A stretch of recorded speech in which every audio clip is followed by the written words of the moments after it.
Ito talaga yung bahay na masasabi kong sulit. Ang ganda kasi ng location. Corner property pa.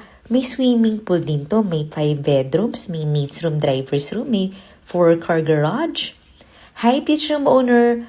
Pagpasok mo, meron ka na kagad ditong bathroom. Tapos, high ceiling. Ayan o, may chandelier pa. Open layout.